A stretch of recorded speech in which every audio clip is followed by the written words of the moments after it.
Kids. Okay, Camp. Next up, Staying Alive, 1983 film, directed by Sylvester Stallone, starring John Travolta. This is the sequel to Saturday Night Fever, released in 1977 during just the right time, the disco era. Disco has a short lifespan.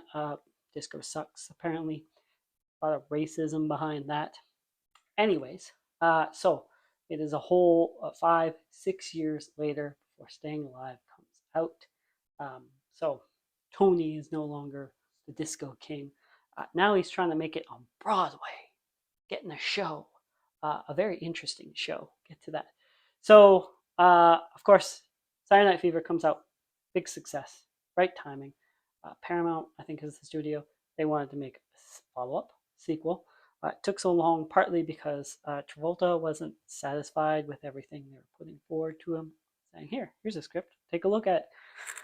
And most of what they were showing him was very 70s, very downer endings. He wanted Tony to make it, to be a success. Tony's got to make it on Broadway at least. So uh, he sees Rocky 3, the underdog story, right? Rocky, continually an underdog. I don't think he's an underdog in Rocky 3. Anyways, and he says, we need somebody like that for Staying Alive. So they get Sylvester Stallone come in, signs on a director. He helps rewrite the script. He helps change the ending, give Tony the ending that he wants, Travolta the ending that he wants. So we've got Bee Gees music featured again, but there's more. There's also Frank Stallone music. That's what the people wanted. Yeah, and this is depending on who you are. So some people will say this is the worst sequel ever. And I think maybe that's comparative to Saturday Night Fever, Staying Alive, maybe not, depending on who you ask, right? Every film out there, there's people who defend it, people who like it.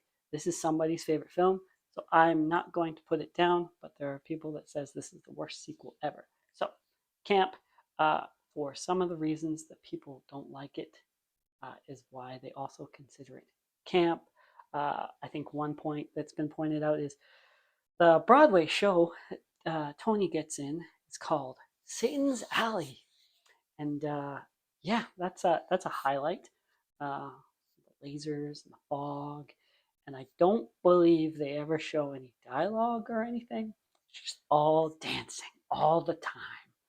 So, anyways, so the film was released, made $127 million at the box office, 1983, had a $22 million budget, so that's good. So people went out to see it.